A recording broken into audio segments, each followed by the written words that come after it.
सीखा था layman language में कि हमारा होल्डिंग और सब्सिडरी कंपनी क्या होता है। क्लियर? आज जो हमारा टॉपिक होगा उसी चीज को पूरा का पूरा लीगली और अकाउंटिंग स्टैंडर्ड के साथ साथ हम इसको सीखेंगे। ठीक है?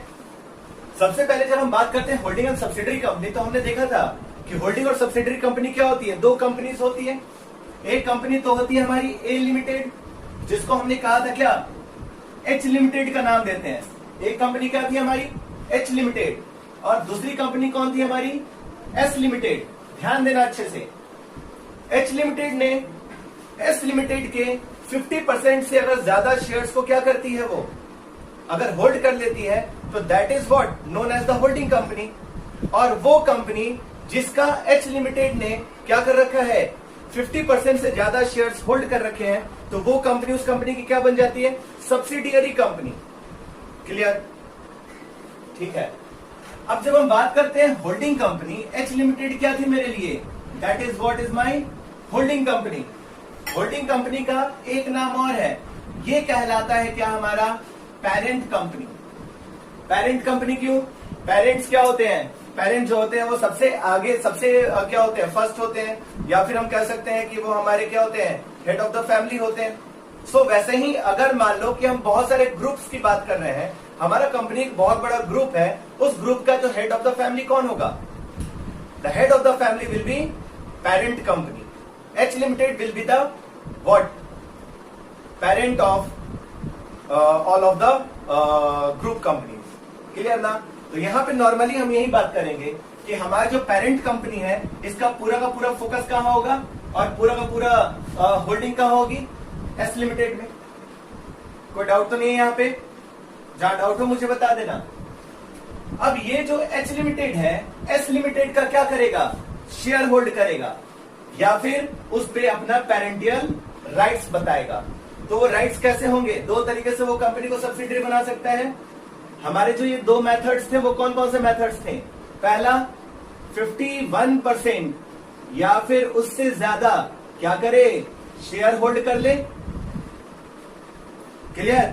या फिर बोर्ड ऑफ डायरेक्टर में 51% से ज्यादा क्या हो जाए, इसका अपना राइट्स हो, कि वो उसको अपॉइंट कर सके या फिर वो उसको क्या कर सके, रिमूव कर सके। तो रिमूवल और अपॉइंटमेंट ऑफ द डायरेक्टर्स वो किस पे होना चाहिए, पेरेंटल, या फिर किसी भी कंपनी के पास अगर वो राइट्स होगा तो वो कंपनी दूसरी कंपनी की क्या मान ली जाएगी, पेरेंट कंपनी मान ली जाएगी, होल्डिंग कंपनी मान ली जाएगी। ये सारी बातें लिखी कहां होती है, होल्डिंग कंपनी के बारे में कहां लिखा गया है, सब्सिडियरी कंपनी के बारे में कहां लिखा गया है।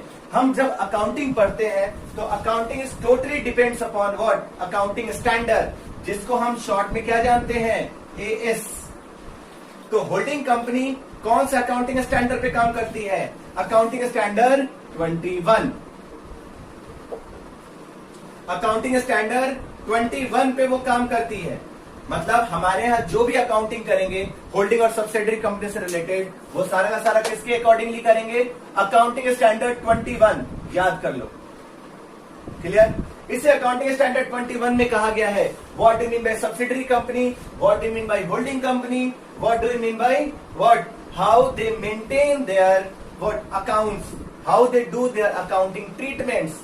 Clear? By the holding company and the subsidiary company.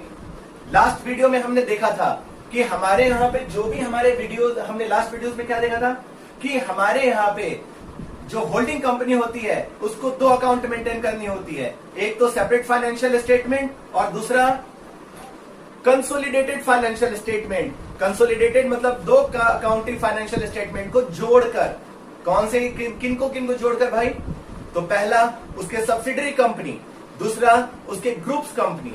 तो ग्रुप्स में ही क्या आ जाएगा, हमारा सब्सिडियरी आ जाएगा। ध्यान देना इस बात को। तो इसी के अंदर हम जो भी हम डिस्कस करते हैं वो किसके अंदर डिस्कस करते हैं, कंपनीज एक्ट 2013 के अंदर। तो कंपनीज एक्ट 2013 में एक सेक्शन आता है जिसका नाम है सेक्शन 129। कौन सा सेक्शन है, सेक्शन 129। ये कहता है कि सर आप क्या करो, हम जो भी अकाउंटिंग करेंगे, हम जो भी प्रेजेंटेशन करेंगे, किसका प्रेजेंटेशन, प्रेजेंटेशन ऑफ क्या, कंसोलिडेटेड फाइनेंशियल स्टेटमेंट।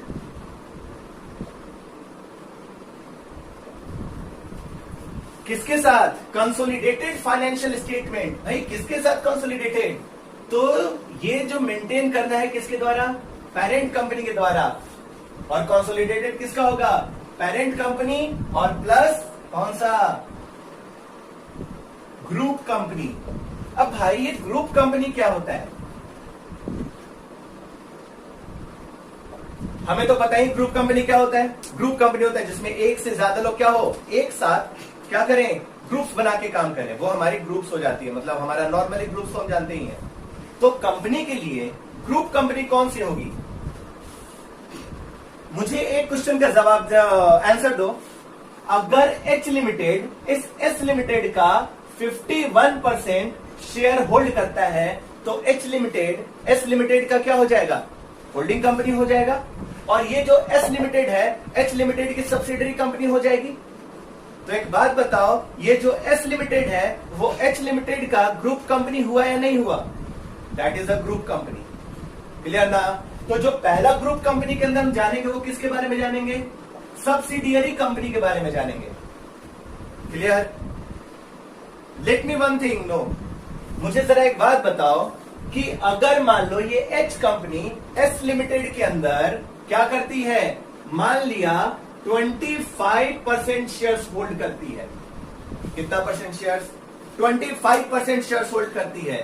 तो क्या ये कंपनी हमारा सब्सिडरी कंपनी होगा? लेट मी नो, जल्दी से मैसेज करना जरा। क्या ये एस लिमिटेड एच लिमिटेड का सब्सिडरी कंपनी होगा? जल्दी से मैसेज करो जरा।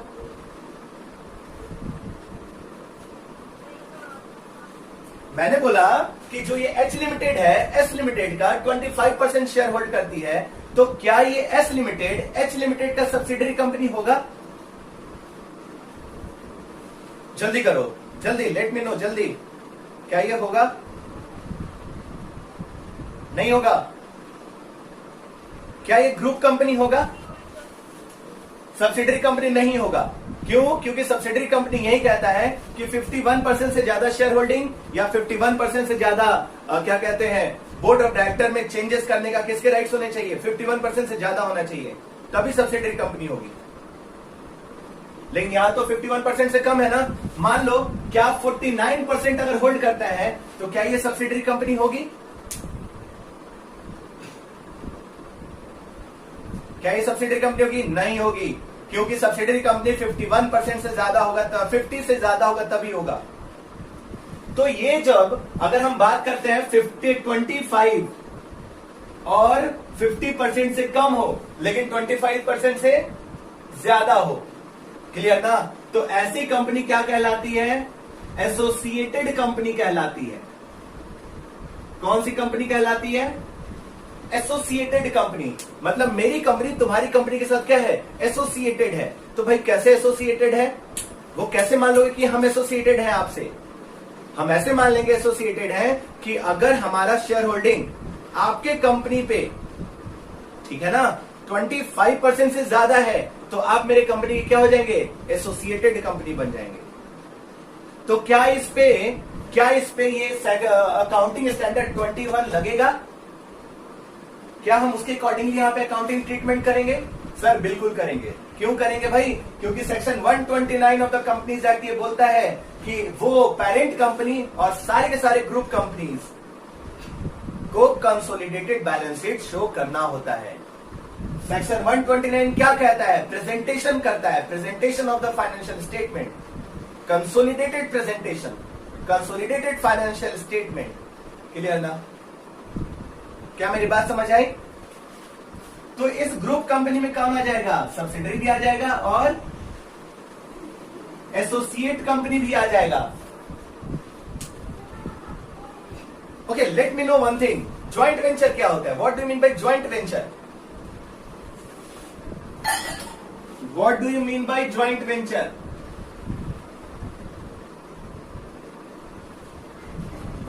वेंचर, दो कंपनीज एक साथ ज्वाइंटली मिलकर काम करती है। तो वो क्या कहलाता है? This is what joint venture. Example, arjuna academy अलग एंटिटी है ना? अर्जुना एकेडमी क्या करती है? ज्वाइंट वेंचर कर लेती है। अर्जुना एकेडमी क्या करती है? किसी दूसरे कंपनी के साथ मिलके किसी खास प्रोजेक्ट पे काम करती है, किसी स्पेशल टाइम पीरियड के लिए या स्पेशल पर्पस के लिए वो दोनों मिलके काम कर रहे हैं। तो वो दोनों कंपनी, द अर्जुना एकेडमी और जो दूसरी कंपनी है एबीसी लिमिटेड, ये दोनों क्या हो जाएंगे? Joint venture. दोनों पैसे लगाएंगे बराबर, दोनों शेयर भी बांटेंगे एज अ पार्टनरशिप। क्लियर? लेकिन पार्टनरशिप में क्या होता है? पार्टनरशिप एक्ट लगती थी। ज्वाइंट वेंचर में क्या लगेगा? कंपनीज एक्ट लगेगा।